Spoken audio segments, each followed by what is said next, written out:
Where there's a fantastic video all about her life.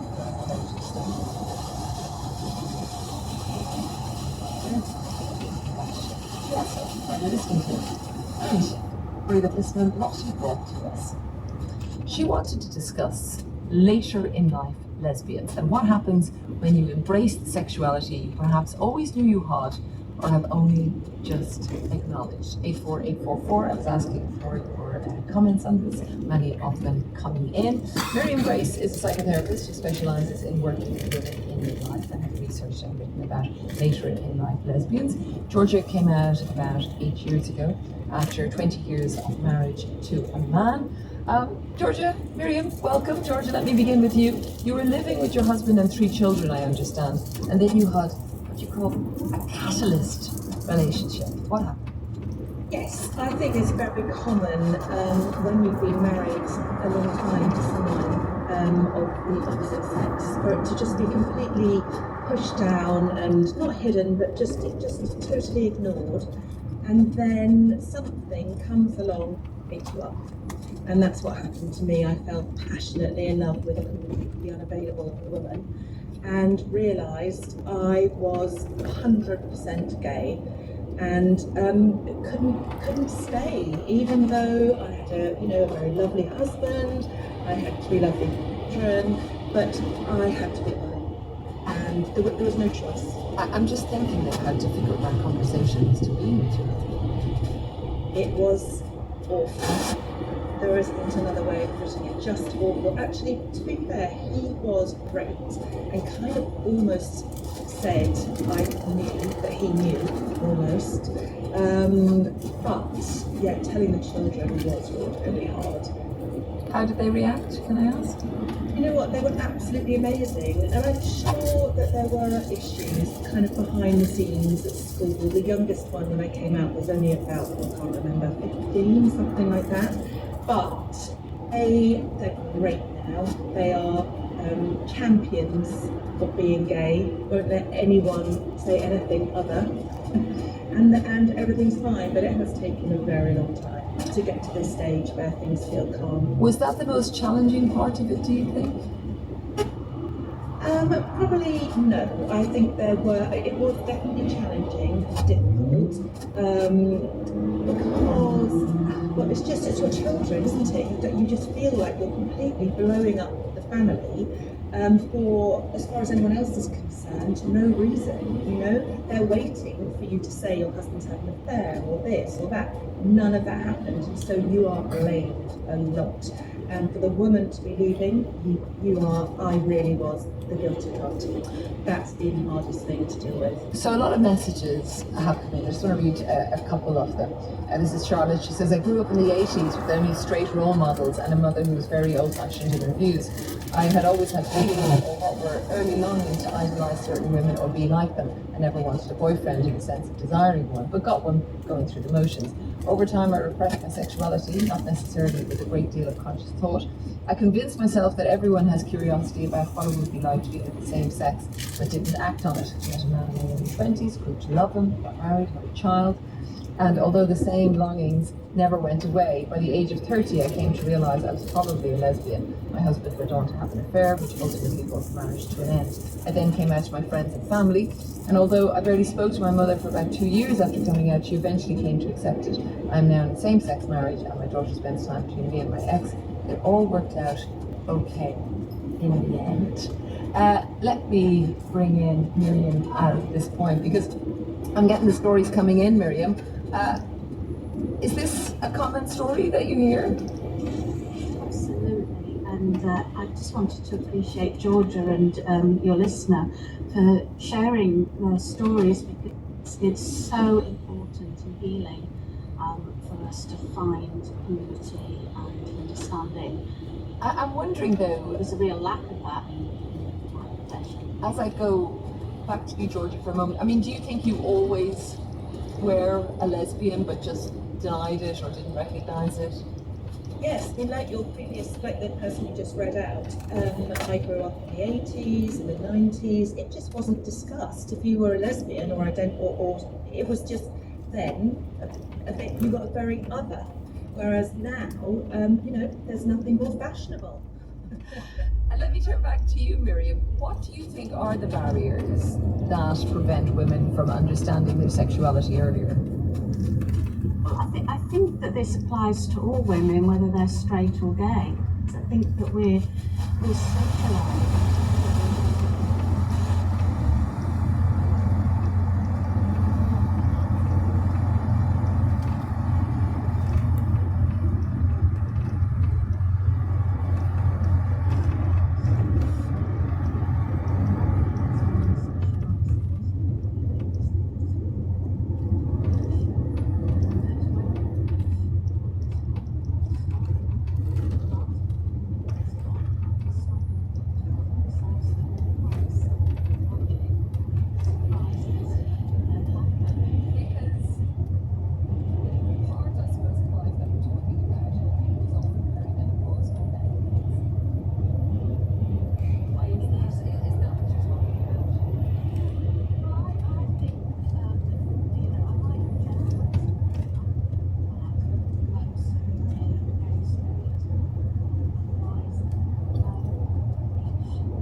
Something during midlife where they might experience something from difficulty to rage at the con, what I call the con, when they realise that they have not been aware of themselves, they've been able to see themselves, they've not seen the importance of understanding what do they want. So we find that with women in midlife, they might change career, they might retrain, they might, decide to go and live in a caravan. Or That was yesterday.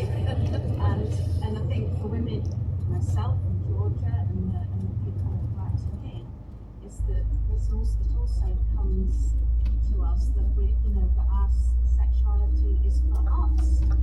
I'm going to read another few. Be able to explore that. And something I really picked up from Georgia was this: she was talking about her kids being in their teens. And as a therapist, I think that therapy can give us this space to go through developmental phases that might have been missed or not done so well in our lives. So part of Georgia's story might really be that she was able to pick up and learn from her kids. So That she could. I don't know, Georgia. Did you feel like you were 19 at times when you first realised you were gay? Yes. When I first came out in a cloud of rainbows. Yeah.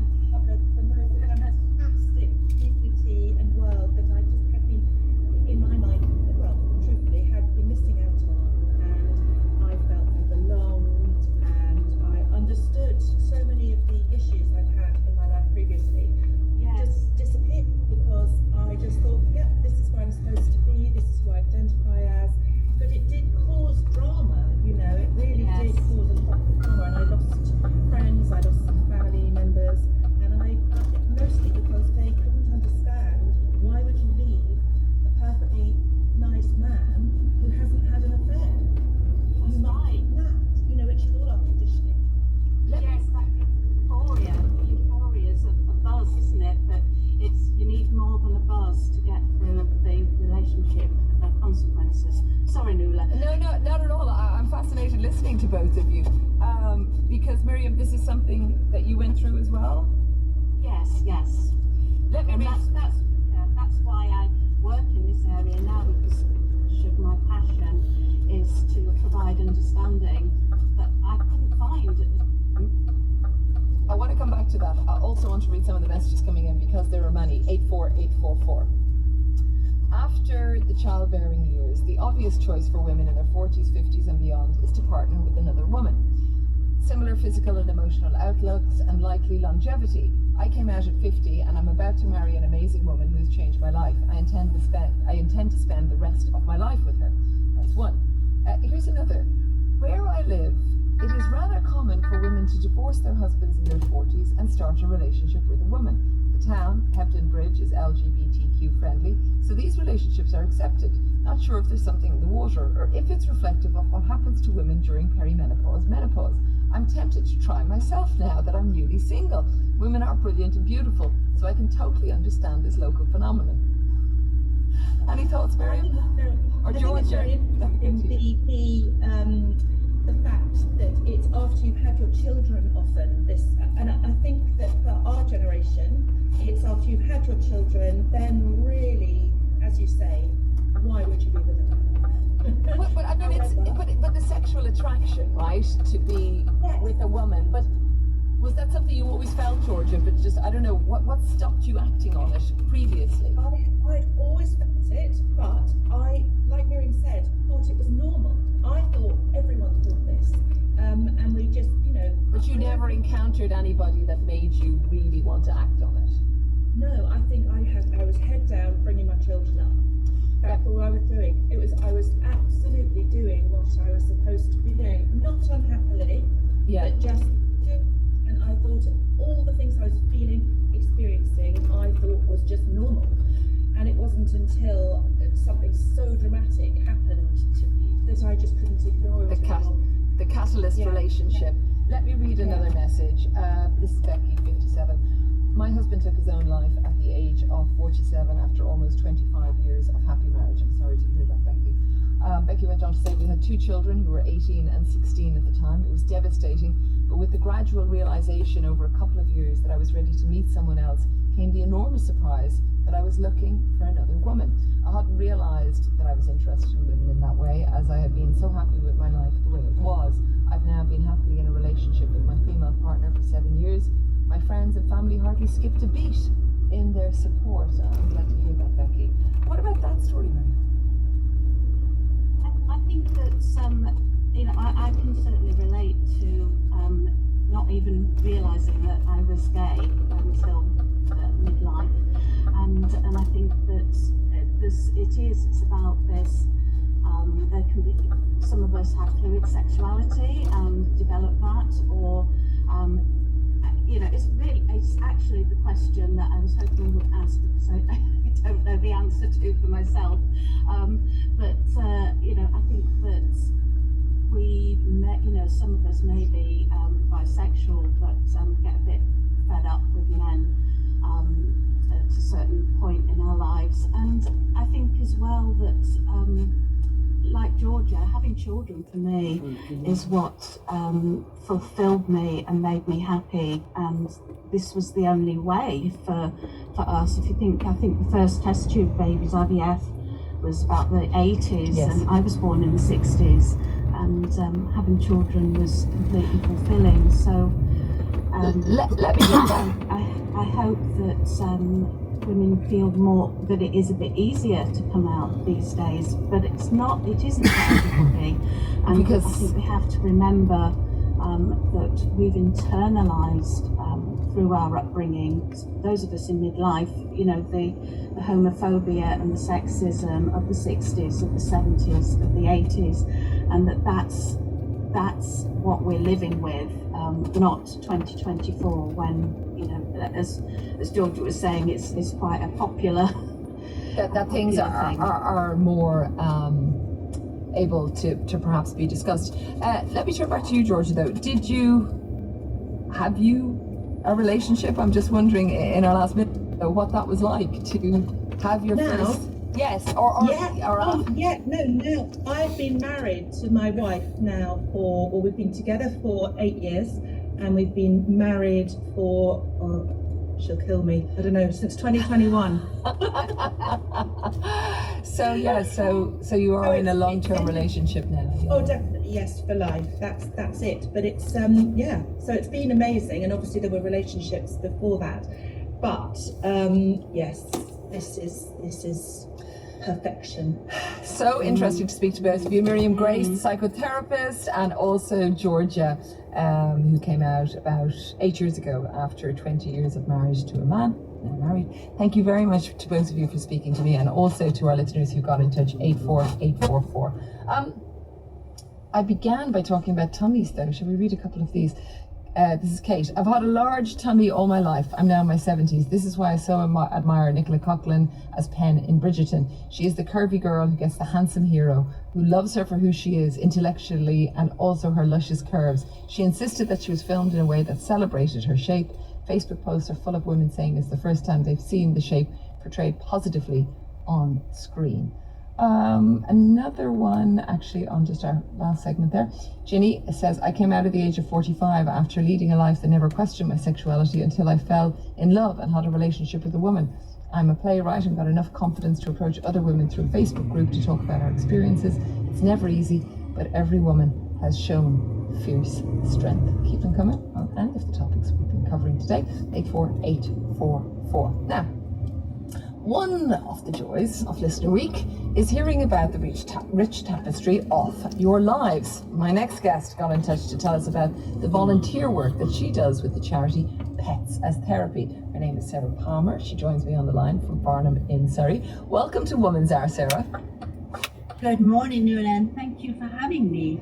Now, I understand the other person who's your partner in crime in what you do is your dog Haggis. Oh, I can see him. He's popping up into the screen as I speak to you.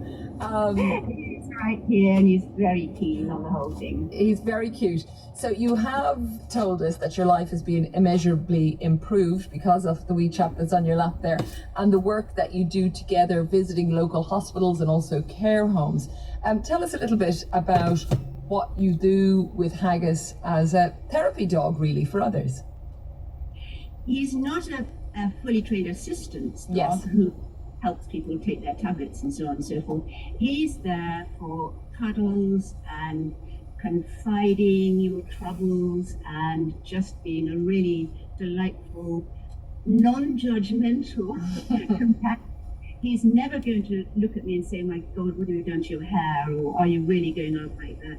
And when we go to hospital and the care homes, he sometimes is a trigger for people to remember their past lives, think about things in the past and how happy they've been. And even idly, I can be chatting to the patient or the resident, and they can be just gently cuddling his ears or something. And I can see people relaxing and unbending. And even if they've been a wee bit suspicious of a perfect stranger coming into their hospital bedroom, when you've got a wee cuddly dog sitting on your knee or putting his head on their knee and looking just adorable and lovely and totally non-threatening, it does seem to have a very, very beneficial effect. And so, does Haggis have a particular temperament that you knew he would work in this way? The lady who bred them told me that there were two puppies in the litter who she thought would be ideal for Pat. Well, I was so ignorant, I didn't know anything about the organisation at all. And Sarah, let me just interrupt there because Pat is Pets as Therapy. Sorry, continue. Pets as Therapy, thank you very much.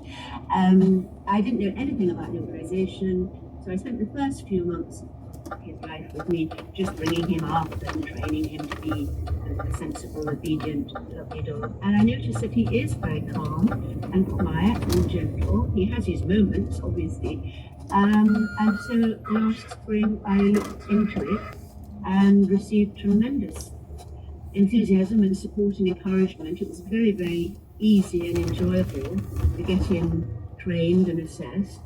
And he knows when he goes into hospital or the care homes or the library. We do sessions for the children in the library, which is great fun. He just knows that he is quiet and walks nicely and sits quietly on people's feet or people's knees or wherever they would like to interact with him. And he thoroughly enjoys it because who wouldn't enjoy a lot of attention? But he must be a particularly sensitive dog because you know yourself, it's not every dog that wants to interact with many, many people.